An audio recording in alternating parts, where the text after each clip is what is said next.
Media massa. Media massa sejatinya lahir sebagai pilar keempat demokrasi. Pilar keempat demokrasi, betul. Nah, yaitu pengembang tanggung jawab besar untuk menyuarakan kebenaran. Iya. Terus menjaga nurani publik dan menyeimbangkan kekuasaan. Betul.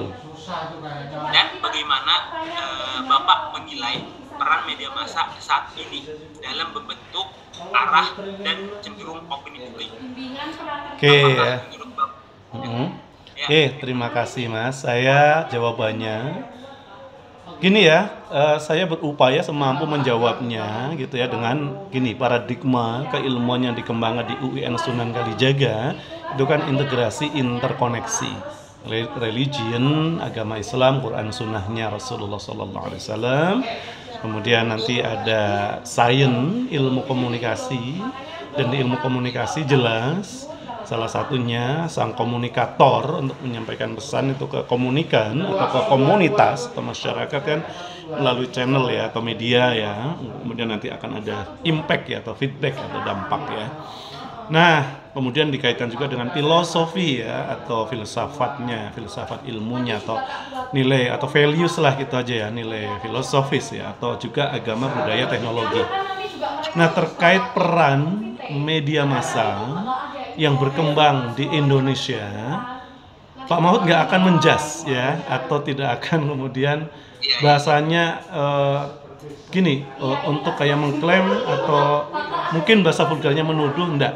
Tapi menurut Pak Mahfud sangat ideal, sangat bagus, sangat terbaik ya, isim tafdil gitu ya. Ahsan ya, kata kuncinya ahsan, seandainya spirit religion gitu ya, semua agama sama substansinya gitu ya. Ini untuk sebenarnya nanti kita untuk mengambil satu hikmah kan begitu ya. Hanya saja kita belum mengintegrasi, interkoneksikan, belum substansi agama itu menjadi pondasi yang digunakan oleh media massa, menggunakan agama apapun. Khususnya kita sebagai muslim, agama Islam sebenarnya jadi pondasi atau ruh gitu ya, inti dari media massa untuk menyampaikan pesan tadi, mau informasi, mau menyampaikan satu berita, apapun itu ya, propaganda juga gitu ya, apapun itu kalau dilandasi ini akan menjadi media massa yang menyampaikan objektif, yang etis, profetis, humanis. Karena sebenarnya menyampaikan informasi, pesan atau apapun secara spesifik, secara ijmal, secara umum, itulah dinamakan di dalam kita agama Islam, dalam Al-Quran itu kita juga berdakwah ya. Iya, kita berdakwah, kita menyerukan suara kebenaran, menyampaikan pesan. Sedangkan ketika berdakwah, syarat fardhu ain hukumnya termasuk media massa biar bermanfaat ya dan memberikan dampak yang signifikan untuk perubahan akhlakul karimah, perubahan sikap begitu ya, atau behavior stage bahasa psikologinya ya, kita harus mendasarkan kalau dalam Islam ya landasan teologis atau ontologis atau landasan normatif adalah ayat suci Al-Qur'anul Karim ya, yang paling tepat ketika berdakwah adalah di Quran surah An-Nahl ayat 125. Izinkan saya menyampaikan ya, walaupun tidak sefasih kalian ya. Bismillahirrahmanirrahim. Ud'u ila sabili rabbika, pertama bil hikmati wal mau'izatil hasanati wajadilhum billati ahsan. Serulah manusia kepada jalan Tuhanmu ya melalui media massa. Nah, ini media massa nggak boleh ditinggal. Pertama, hikmah dengan pelajaran yang penuh dengan kesantunan, qaulan karima dalam menyampaikan pesan, informasi, berita, propaganda apapun. Menggunakan qaulan layyina, qaulan baligha, ya kan, ada qaulan tsaqila dan sebagainya ya, ada saya lupa ada 9 atau 13 qaulan sesuai konteksnya. Gitu ya, Mas. Ini yang pertama harus media massa lakukan, termasuk di Indonesia. Kalau ini melakukan, pesannya akan menyentuh dan akan ada satu perubahan dan pasti objektif. Dan insya Allah pesannya, informasi, pemberitaannya tidak akan berita hoax, tidak akan ada yang namanya berita kebohongan, tidak ada yang namanya buzzer yang negatif ya. Yang kedua, media massa dalam menyampaikan, gunakan inilah, ini kan universal maknanya, dengan hikmah wal mau'izatul hasanah. Mau'izah al hasanah bukan hanya untuk pengajian ya, tapi juga pengkajian. Nah, ketika pengajian itu normatif gitu ya, dengan masa gitu ya, yang seperti umumnya.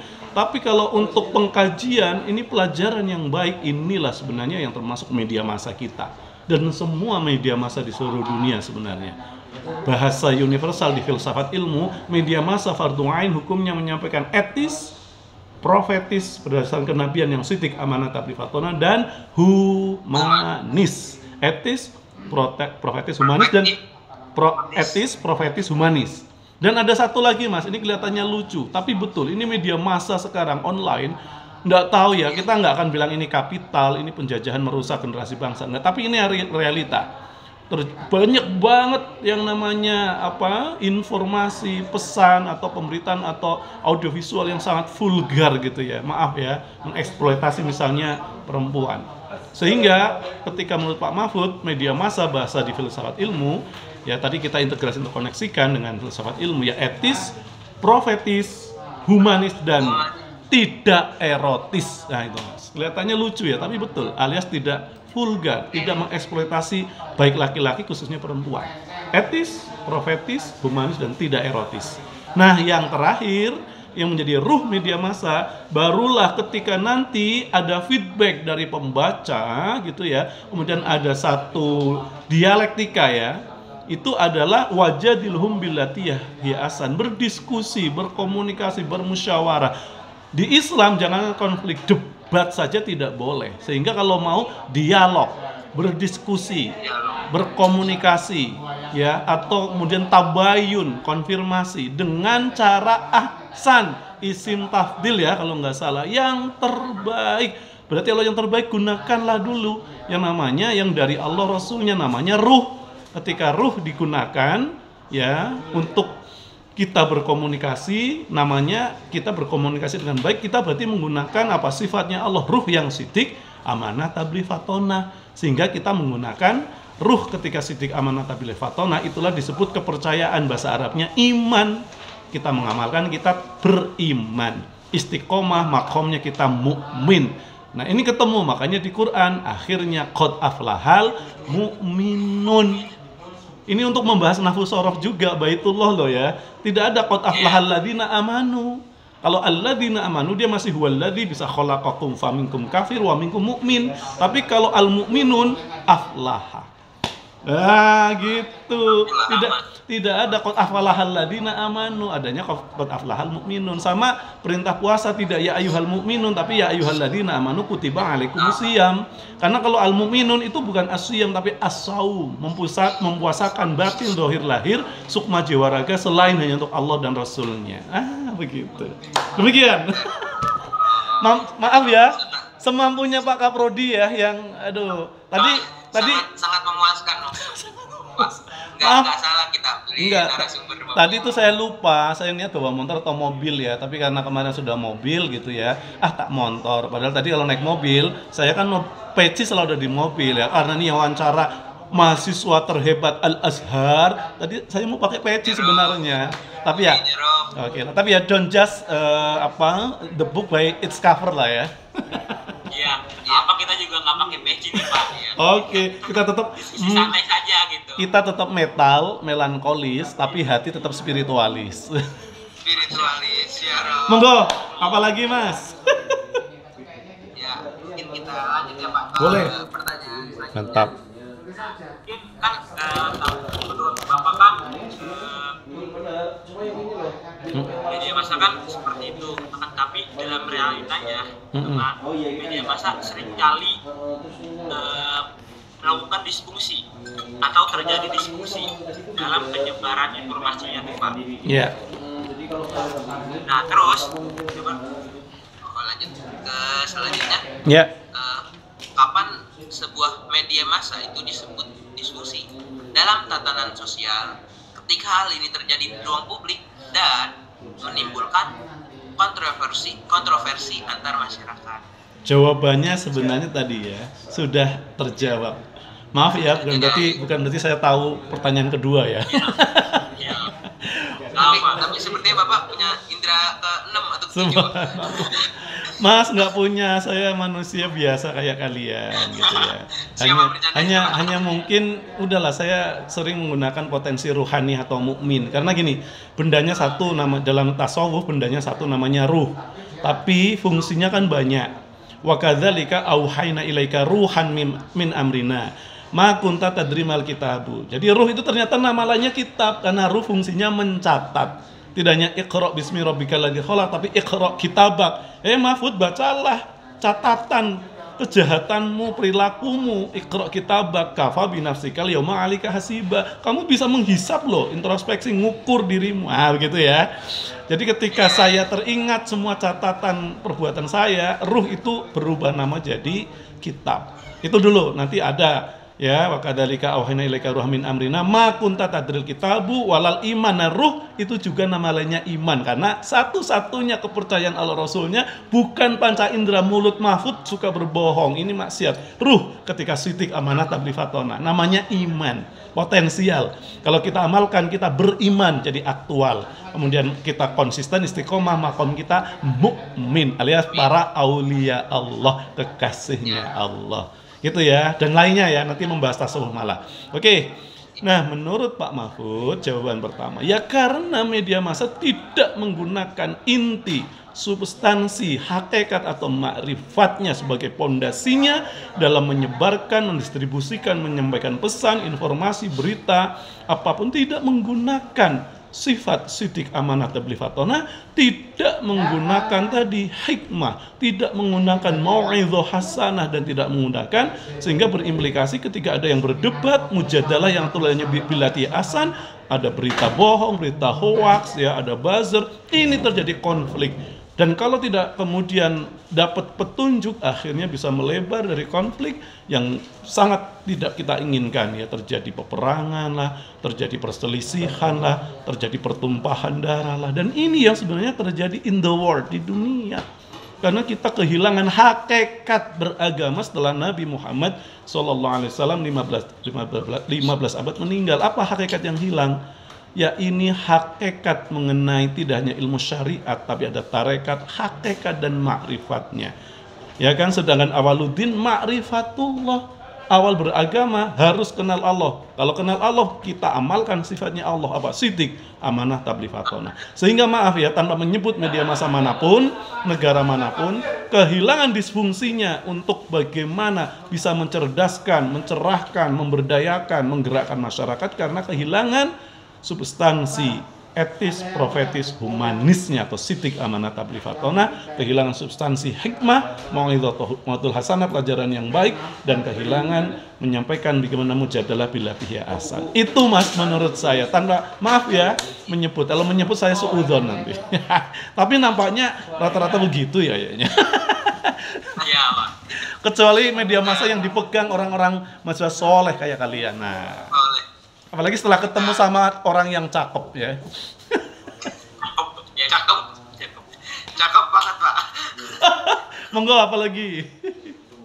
Ya, mungkin kita ngambil fenomena dari beberapa waktu lalu kali Pak ya, yang terjadi, yang viral lah di Indonesia ya kan, yang mengenai salah satu media massa. Kita tidak menyebut ya, salah satu media massa nasional lah. Biar nggak seuzon. Biar nggak seuzon seperti itu. Ya, seperti itu. Nah, kan di narasi yang mereka beritakan, bahwasanya apa yang terjadi di salah satu diskusi, ya kan, itu ada sebuah sifat, bisa bilang sebuah feudalisme lah, seperti itu kan. Nah, tapi sebagian orang berpendapat bahwa itu bukan feudalisme dan menilai bahwa itu berita yang diberitakan itu hoax atau tidak benar kejadiannya dengan di realita. Itu. Jadi berita yang disampaikan, informasi yang disampaikan tidak utuh. Yeah. Nah, sehingga itu kan menimbulkan stigma baru di antar masyarakat kan. Yeah. Dan menyebabkan perdebatan di ruang publik. Oke. Itu. Dan menurut Anda, sikap apa yang harus media lakukan ketika hal itu sudah terjadi? Seperti itu. Dan apa dampak yang akan dirasakan oleh masyarakat terhadap perilaku dan pola pikir akibat yang tadi disfungsi tersebut, salah dalam memberikan informasi seperti itu, Pak. Mungkin bisa Bapak jawab. Oke, langsung aja ya. Kembali, memang pentingnya integrasi interkoneksi ilmu. Jawabannya sebenarnya bukan simpel atau sederhana, tapi ketika saya baca, Anda langsung paham. Aturannya media massa menggunakan spirit yang ada kembali kita muslim di Islam apa? Dia tidak hanya menyampaikan informasi, pemberitaan yang objektif dengan segala ukurannya lah, dengan etika jurnalistik atau apapun ya, tapi juga fungsinya baca Quran surah Al-Hujurat ayat 6. Bismillahirrahmanirrahim. Ya ayyuhalladzina amanu in ja'akum fasiqun binaba'in fatabayyanu an tusibu qauman bijahalatin fatusbihu ala ma fa'altum nadimin. Aturannya media massa fungsinya tabayyun, konfirmasi, dan pihak-pihak kemudian yang diberitakan ketika ada tadi terjadi perdebatan, mujadalah, dia harus bagaimana mentabayunkan keduanya dengan ahsan. Kalau sampai ini dilakukan tidak akan terjadi konflik berita hoaks. Berarti sama, jawabannya sama kan? Kita kehilangan hakikat, itu hilang. Hakikat sifat sidik amanah tabligh fatona yang kita kontekskan termasuk media massa tersebut karena tidak menggunakan landasan baik teologis ataupun filosofis atau landasan akademis yang etis, profetis, humanis tadi. Yang digunakan landasannya apa? Maaf sekali ya, kapitalis atau materialis untuk kepuasan hedonis. Jadi gitu, tantangan terbesar kita kapitalis, materialis, hedonis. Gitu Mas. Tanpa menyebut siapa media massanya ya. Tapi kita puas banget sih, Pak. Subhanallah. Iya Mas, tapi ini canda ya. Anda puas, saya lemas. Iya. Enggak Mas, enggak. Guyon, karena baru ngajar ya. Enggak capek juga saya. Nah, kan tadi kan itu mungkin yang harus dilakukan media massa kan, apabila hal tersebut terjadi nih. Dan kira-kira dampak apa nih yang masyarakat rasakan terhadap perilaku dan pola pikir? Karena kan udah terjadi perdebatan di di kalangan publik kan. Ada yang kontra dan ada yang pro. Dan bagaimana dampak itu dari miskomunikasi atau salah dalam penyebaran informasi yang tadi dilakukan oleh media massa itu? Ya jelas lah Mas, akhirnya dampak terbesar perpecahan, perselisihan sesuai dengan kepentingan yang tadi masing-masing kelompok atau golongannya. Bahkan konteks global ya, bisa perang dunia, bisa perang nuklir Mas. Lah iya kan, namanya communication. Nah kemudian gini ya, bukan berarti harus media massa paling tanggung jawab, tapi tadi fungsi media massa kalau dia menggunakan yang saya sampaikan tidak akan terjadi. Salah satunya ketika memang sudah memberitakan seobjektif mungkin, seetis, profetis, humanis mungkin, kok masih ada perdebatan, harus media massa juga memperjumpakan. Ini loh maksud kami pemberitaannya begini-gini, tanpa harus kami kemudian memojokkan si A, si B. Enggak. Ya, karena berarti fungsi media massa untuk juga melakukan menjembatani untuk agar masing-masing bertabayun mengkonfirmasi. Ada yang disfungsi media massa tadi. Berarti pilar keempat ya media massa demokrasi berarti tidak maksimal atau tidak benar sesuai dengan fitrah kita sebagai baik sisi kemanusiaan atau kemukminan ya. Itu Mas, gitu. Ya, baik.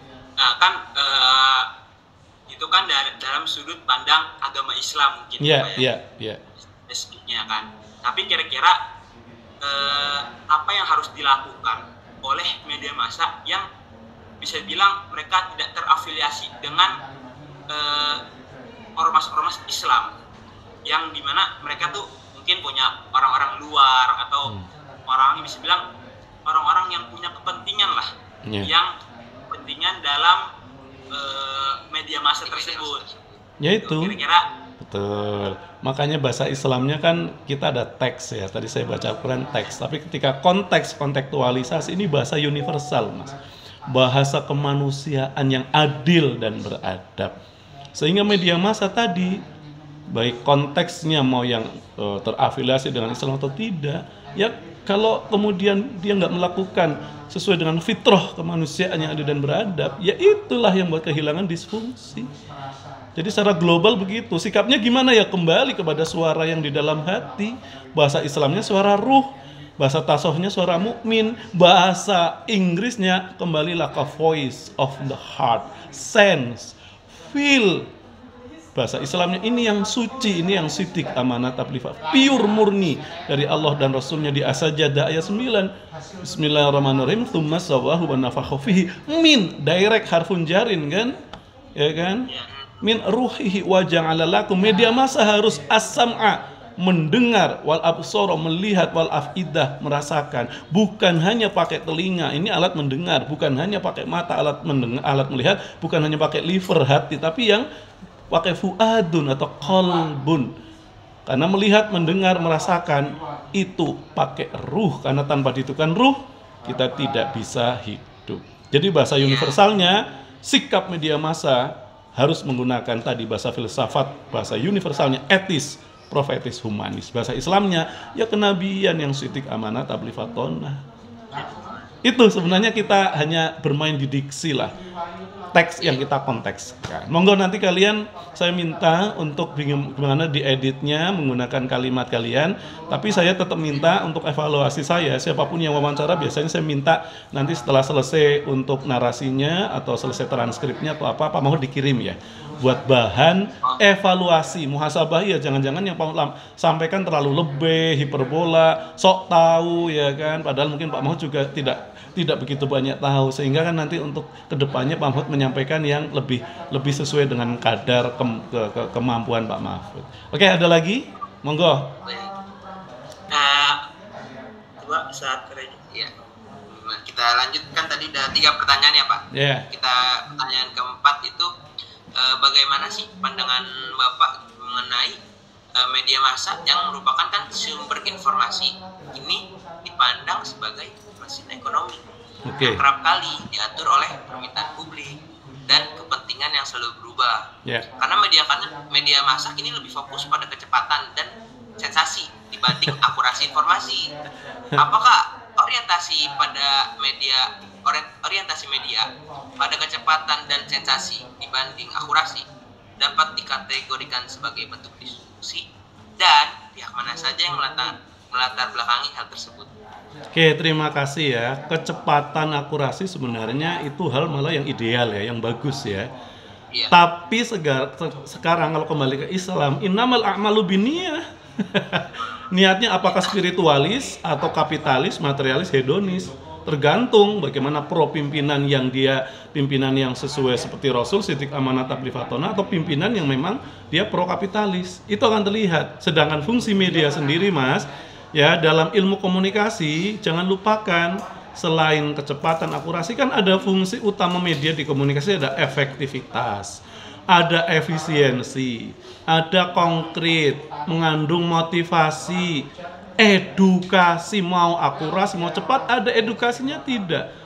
Corong opini ya kan, mau itu media cetak, media visual, media audio visual, media massa, AI. Ya, setidaknya ada 5 fungsi ini. Tercapai enggak? Ini di ilmu komunikasi ya. Efektivitasnya seperti apa, efisiensinya seperti apa, konkret, memberikan motivasi. Motivasi itu bagus loh ya, untuk merubah seorang yang belum baik jadi baik, yang baik tambah baik. Ada enggak memberikan pendidikan? Pendidikan ya tadi, bahasa umumnya etis, profetis, humanis. Memberikan pendidikan yang kemudian untuk bahasa Islamnya kita agar berakhlakul karimah, berbudi pekerti yang mulia, beruswatun hasanah, suri tauladan yang mulia, ingar sasung tulodo ing madya mangun karso tuturi handayani atau tidak. Fungsi sebagai kita agar manusia berkhairun nas anfa'uhum linnas, bermanfaat buat sesama manusia. Dan maaf, nahwu sorof annas, jangan sombong ya, kita ngaji di pesantren man itu manusia ngakil, ma selain manusia khairun ngakil, tidak berakal. Harus ketemu makna hakikatnya. Yang namanya khairun nas anfahum linas, an-nas itu tidak bisa dipisahkan, manusia itu mikrokosmos, an-nas makrokosmos, alam semesta Mas, pelestarian. Karena kalau tidak ada alam semesta, tidak ada manusia. Baru itulah layak jadi corong opini media komunikasi yang menjadi wadah bagi masyarakat untuk menyampaikan pendapat dan opini mereka tepat sasaran, objektif tercapai, etika jurnalistiknya juga tercapai sehingga bermanfaat. Kalau tidak, berarti yaitu tadi antara kapitalis, materialis atau hedonis. Iya, hedonis untuk foya-foya. Berarti untuk mencari untuk kecepatan dan mencari sensasi itu boleh saja. Sangat boleh, malah bagus, ya. Bagus, asalkan edukasinya dapat, efektivitasnya dapat, hal yang diperlukan untuk informasi yang objektif itu dapat. Yes, itu sesuai dengan teorinya, sesuai dengan keilmuan di ilmu komunikasi. Itulah fungsi media. Kalau tidak dilakukan, ya udah otomatis dia disfungsi. Tidak sesuai lagi dengan, loh ilmunya aja nggak dipakai, apalagi beradab. Orang kadang kita ilmu aja tidak beradab, apalagi kita tidak berilmu. Bahasanya jahil atau jahiliyah, bodoh. Jahiliyahnya Arab Saudi dulu bukan tidak punya peradaban maju, tapi kehilangan akhlakul karimah, jahilun. Gitu. Jadi untuk tidak dibilang kalau media massa tidak menggunakan yang tadi saya sampaikan, etis, profetis, humanis, sitik amanah tabli fatona, yang hikmah, mau'idhu hasanah, wajatil mul asam, berarti media massa yang jahil atau bodoh. Itu simple ya. Untuk menyimpulkan sebenarnya simple gitu. Mencakup lah ya Pak, maksudnya itu udah poin pondasi, inti dari media massa itu. Yes, kalau itu nggak digunakan hilang. Ketika kemanapun itu kembalinya ke yang utama itu, yang pondasinya dari media itu. Yes. Monggo ada lagi. Nah, kira-kira kira-kira dari akibat diskusi ini bisa menyebabkan distorsi nilai dan norma budaya nggak kira-kira untuk budaya yang berlaku di Indonesia? Nah, terus, ya. Dan bagaimana disfungsi media dalam penyajian budaya itu dapat menimbulkan krisis identitas pada generasi muda. Oke. Bagaimana? Yes. Nah, sebenarnya kalau kemudian ada istilah anekdot atau jargon di sufi ya, karena kita sudah bertanya jawab banyak dengan izin Allah, Rasulnya, ilmun ya, nur ya. Nah, yang Mas Mabruk ya. Mabruk tanyakan sebenarnya gini, yang bertanya sudah tahu atau bahkan lebih tahu jawabannya. Itu yang pertama ya, karena tadi sebenarnya sudah rangkaian di awal sudah terjawab. Yang kedua, ya betul, jadi punya satu dampak atau akibat beresiko ya tadi. Kemudian bagaimana menjadikan kita semua rakyat Indonesia jadi jahil, jadi bodoh, maksudnya kehilangan akhlak budi dan sebagainya. Ya otomatis ini berimplikasi ke semua dimensi, mau dimensi agama, sosial, ekonomi, dan terutama budaya. Karena apa? Agama tanpa budaya kering itu, hampa. Agama dengan budaya indah. Syariat tanpa hakikat dia kosong, hampa. Ya. Tapi syariat sampai ke hakikatnya dia akan berisi, akan menenteramkan, menenangkan, mendamaikan, dan menyelamatkan. Tapi sebaliknya, budaya tanpa agama itu bisa bebas nilai, sehingga hakikat tanpa syariat dia batal. Penjebatannya adalah sebenarnya tarekoh, membersihkan diri terus. Masuk media massa, membersihkan dari hawa nafsu yang jadi dunia setan, yang ujiannya itu 17 penyakit hati ya. Atau ini masuk juga karena integrasi interkoneksi 17 maksiat batin. Tadi baru tak jelaskan di mata kuliah ulumul Quran. Ini tadi semester 1.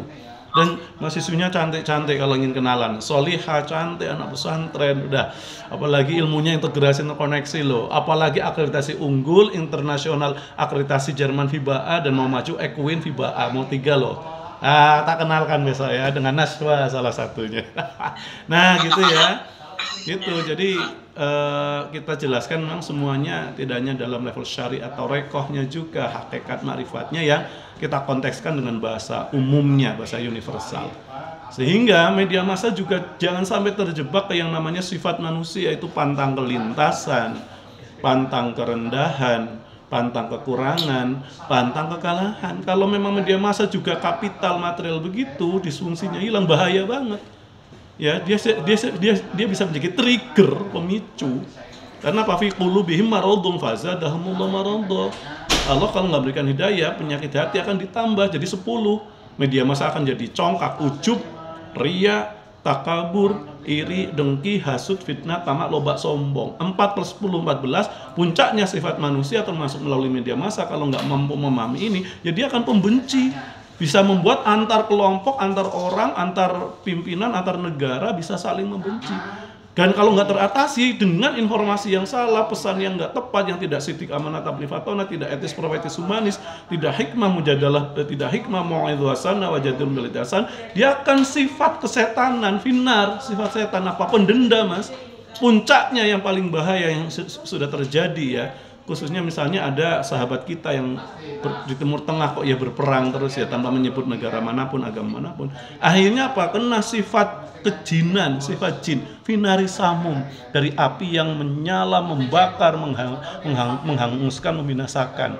Maknanya adalah yang ke-17, maksiat batin penyakit hati itulah adalah pembinasaan. Dan media massa itu menjadi salah satu inti dari bagaimana bisa meredam ini semua. Seandainya kembali ke nilai-nilai secara Islam, dia yang sidik amanah tabligh fatona, nilai secara umum etis, profetis, humanis, nilai kemanusiaan yang adil dan beradab. Kalau sudah menggunakan nilai kemanusiaan yang adil dan beradab, otomatis ya kalau Pancasila sampai akan keadilan sosial bagi seluruh Indonesia, karena menggunakan apa? Ketuhanan yang Maha Esa sebagai energi utama dalam menyampaikan pesan, informasi, pemberitaan apapun kepada masyarakat. Jadi konteks Islam kita gunakan, kebangsaan Pancasila. Berarti media massa sekarang bisa jadi tidak semua melupakan substansi agama sebagai pondasi dilupakan, substansi pondasi kebangsaan kenegaraan yakni Pancasila juga dilupakan. Lah gimana dua-duanya lupa? Jadinya lalai. Kalau lupa kadang masih ingat, tapi kalau lupa terus lalai, lupa seterusnya. Gini ya, spiritnya termasuk media massa ya kalian. Satu bumi seisinya itu bisa memenuhi kebutuhan semua makhluk yang tinggal di bumi. Setuju? Tapi satu nafsu, hawa nafsu, dunianya setan, satu manusia tidak bisa dicukupi oleh satu bumi seisinya. Bahkan tidak bisa dicukupi oleh alam semesta. Bahkan dia kadang merasa menjadi Tuhan yang Maha Kuasa. Nafsu. Tanya tentang jurnalistik media massa bisa sampai ke tasawuf ya. Sampai. Gak apa kan kita sekalian menambah ilmu gitu ya, menyerap wawasan dari ya. Oke, monggo ada lagi. Kita lanjut ya Pak, kan maksudnya di pertanyaan selanjutnya ini kita akan menyinggung ke bagaimana Anda melihat keterkaitan antara UU ITE nomor 1 tahun 2024 pasal 28 ayat 2 yang di frasa itu disampaikan mendistribusikan atau mentransmisikan informasi elektronik atau dokumen elektronik yang sifatnya menghasut, mengajak atau memengaruhi orang lain sehingga menimbulkan rasa kebencian atau permusuhan terhadap individu atau kelompok masyarakat tertentu. Itu pasal 8 ayat 2. Jadi di pertanyaan kali ini kami kan bagaimana keterkaitannya kan, jadi kan yang tadi kita bahas di atas itu kan banyaklah yang sesuai dengan UU itu ya Pak ya. Iya. Jadi sampai timbul kontroversi, terus adanya kebencian dan disfungsi yang tadi itu. Bagaimana sih Bapak melihat keterkaitan antara UU ITE ini dengan fenomena disfungsi media yang terjadi belakangan ini seperti itu Pak? Oke, terima kasih. Tadi pasal 28 ayat 1 Undang-Undang ITE ya, yang setiap orang dengan sengaja dan tanpa hak menyebarkan berita bohong dan menyesatkan yang mengakibatkan kerugian konsumen dalam transaksi elektronik ya. Nah, sebenarnya saya husnudzon ini ya Mas, husnudzon saya yang membuat undang-undang ini tentunya pemerintah, DPR RI ya. Tapi saya yakin ini juga konsultan dengan para alim ulama yang memiliki ilmu ya secara ilmu agama yang mendalam, yang kemudian dengan terutama dengan tokoh agama yang lain ya, yang kemudian akhirnya dibahasa universalkan atau bahasa Indonesia kan muncul inilah sebenarnya undang-undang yang di dalam media massa memberitakan informasi apapun dan termasuk kita semua bangsa rakyat Indonesia ya harus etis, profetis, humanis. Nah, bahasa undang-undangnya tadi di pasal 28 ayat 1 Undang-Undang ITE, ya kita jangan kemudian dengan sengaja kemudian menyebarkan berita bohong dan kemudian menyesatkan dan mengakibatkan kerugian konsumen dalam transaksi elektronik. Pertanyaannya, media massa selain oleh bahasanya, dia apakah sudah patuh dengan Allah Rasulnya? Yang ketiga apa? Konteks di sini, patuh nggak dengan ulil amri? Tergantung ya kelompok golongan untuk tidak dibilang, tapi jangan disebut ya ini ya, jangan disebut. Nggak yang satu kata nggak maksud saya nanti yang satu kata ini jangan disebut, tergantung partainya. Siap. Ini nanti kita edit net gitu. Kalau di TV itu kalau nggak live tuh ada net. Walaupun fakta realita ya begitulah. Tapi emang realitas sih. Gitu Mas ya, sehingga ketika media massa benar-benar kembali ke nilai baik agama atau nilai kemanusiaan yang adil dan beradab, dan dia akan patuh kepada aturan dari ulil amri pimpinan dalam hal ini yang kemudian mengeluarkan output undang-undang, tidak akan terjadi disfungsi. Kita semua indah, harmoni, damai. Kebetulan saya juga mantan ketua moderasi beragama UIN Sunan Kalijaga 2 tahun 2 periode 2022-2024 dengan 4 indikator ini yang hilang. Ganti menteri agama, ganti lagi kebijakan Mas. Ya walaupun bagus juga ya, dulu moderasi beragama, sekarang ekoteologi ya, keren semua. Tapi spiritnya terus kita kembangkan. Komitmen kebangsaan, kedua toleransi, ketiga anti kekerasan, keempat apa? Menghargai lokal wisdom, kearifan lokal. Dan ini sangat Pancasila sekali. Nah ya semoga Kasum Badan, siapapun presiden, siapapun menterinya, ketika memang berganti, ada spirit dari pimpinan sebelumnya yang memang ini spirit ini bagus sesuai dengan fitrah agama dan fitrah kemanusiaan dan kealaman, dilanjutkan walaupun dengan mungkin istilah yang berbeda sesuai dengan kebijakan lah atau nama judul programnya lah atau istilahnya apalah aturannya. Tapi kalau kemudian berganti tapi yang lain yang sebelumnya itu dihilangkan, ya sayang. Yang kaidah ini loh Mas, apa? Fikih saya lupa. Kalau yang lama bagus ya gunakan, selain yang baru apa? Coba saya lupa jargonnya apa? Lupa juga. Yang jadid sama Jadid apa ya harus ya udah nanti diingat-ingat ya, karena saking kalian ilmunya banyak banget, saya Pak Kaprodi juga jadi lupa. Ya. Monggo, yang lainnya silakan. Mungkin kita menurut sisi ilmu komunikasi nih Pak. Oke. Ilmu komunikasi. Kira-kira kapitalisme itu diperlukan nggak sih dalam sebuah media massa? Oke, sudah. Jawabannya, oke ya. Itu ada dua. Yang pertama kita ingat ketika doa kita Robbana atina fid dunya, itu kapitalis Mas, kapitalisme itu Robbana atina fid dunya, tapi jangan lupakan Robbana atina fid dunya hasanah, kapital yang hasanah, yang pro kemanusiaan yang adil dan beradab dan pelestarian alam. Baru jangan lupakan juga kapitalisme ala Rasulullah, sehingga apa? Jangan lupakan setelah Robbana atina fid dunya hasanah wa fil akhirati hasanah. Kita semua sesuai dengan media massa ilmu komunikasi pun sama, ya faqina adzabannar. Kita semua akan terhindar dari api neraka. Jangan dipikir surga neraka setelah kita mati. Iya itu ada, tapi nanti surga neraka yang kita alami sekarang. Kita bersifat sidik amanah tablifatona, kita jujur, itu kita menciptakan surga buat diri kita dan yang lain. Media massa juga sama. Tapi kalau media massa membuat berita bohong, kemudian akhirnya dua pihak berdebat, konflik, perang, menciptakan neraka konkret. Jadi surga neraka kita bisa kita ciptakan, konteksnya apa? Saya haus, surga saya ya air putih ini Mas, dan mengucap bismillahirrahmanirrahim.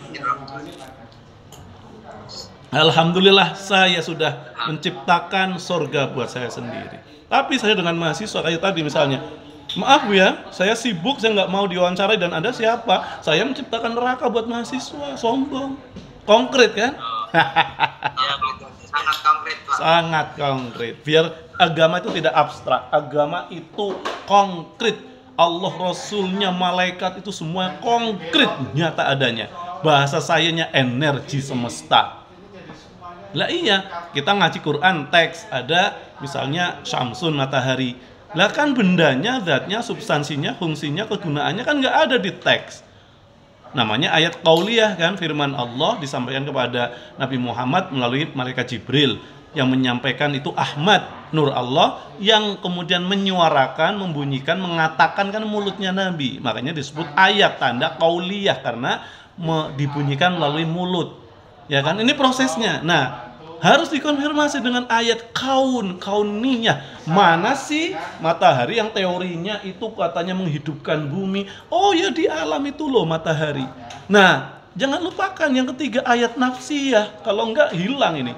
Mikrokosmos. Di kita matahari yang menghidupkan kita siapa? Oh ternyata anta syamsun, anta badrun, ruh kita sendiri. Bahasa sufinya tasawuf, Nur Muhammad, ana minallahi wal mu'minuna minni, kata Muhammad, aku Muhammad, nur Allah, cahaya Allah. Mukmin untuk nama ruh yang sidik amanat tapi difatona, nurku, mukmin, Nur Muhammad.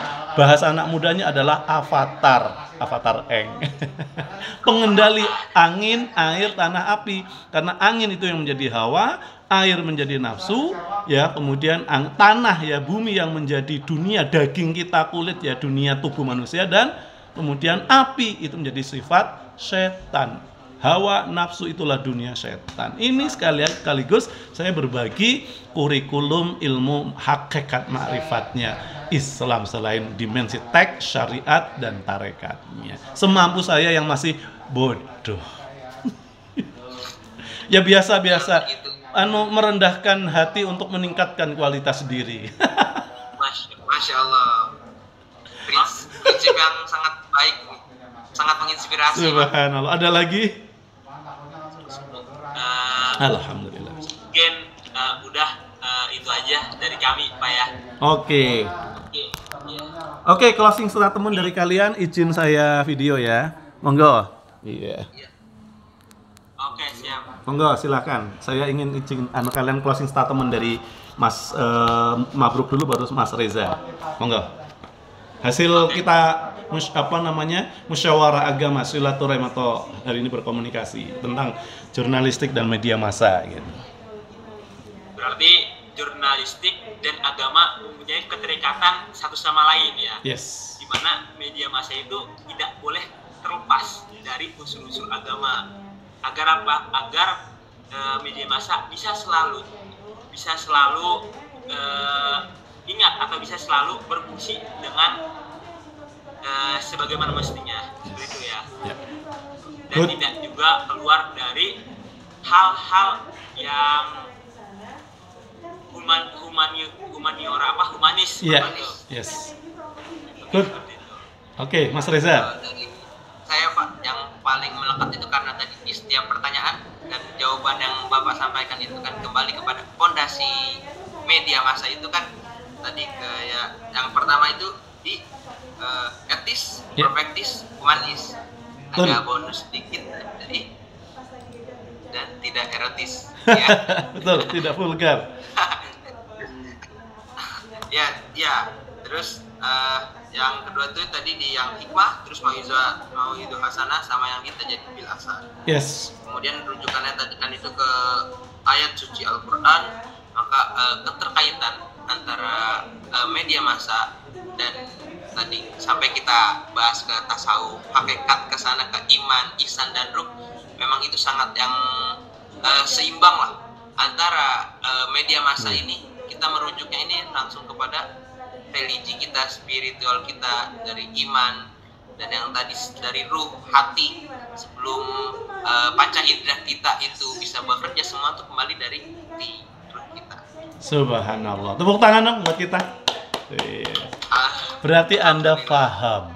Nah, sehingga sebagai penutup closing statement dari Pak Mahfud, nanti ayatnya dicari ya, ini kebetulan lupa ya, atau tak cek sebentar biar sekalian komprehensif ya. Oke, boleh. Bentar ya.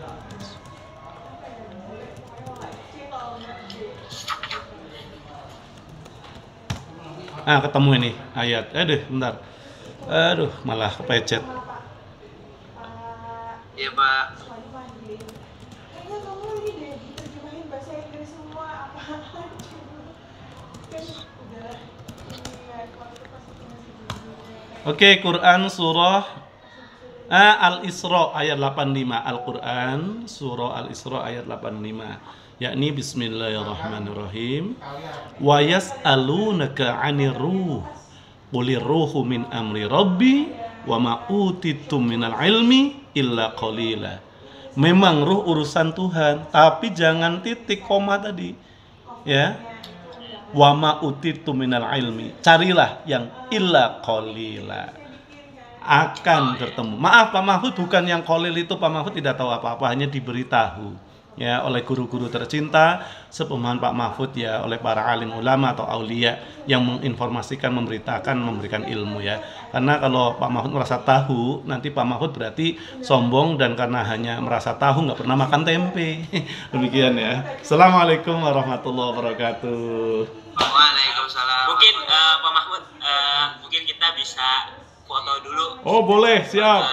Gaya maco ya. Gaya maco. Ini ya, bagaimana? Gaya maco dulu lah. Kayak maco ya. Gaya maco. Oke. Bisa. Dihitung Mas. Begini ya. Iya.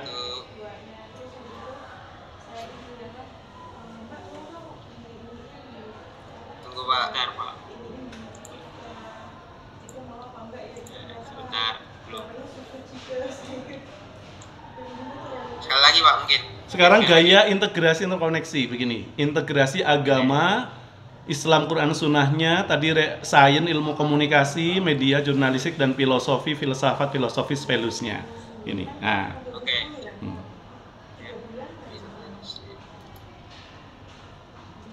Oke. Terakhir, gaya terakhir. Simbol integrasi interkoneksi begini. Interkoneksi itu dihubungkan, integrasi disatukan. Begini simbolnya. Oke. Iya. Ya, 1, 2.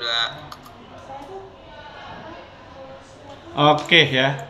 Nanti dikirim ya. Oke. Maaf Pak, yang terakhir minta ulang sekali lagi. Oke. Satu lagi lah biar keren gaul. Sarangeo. Apa nih, Pak? Sarangnya.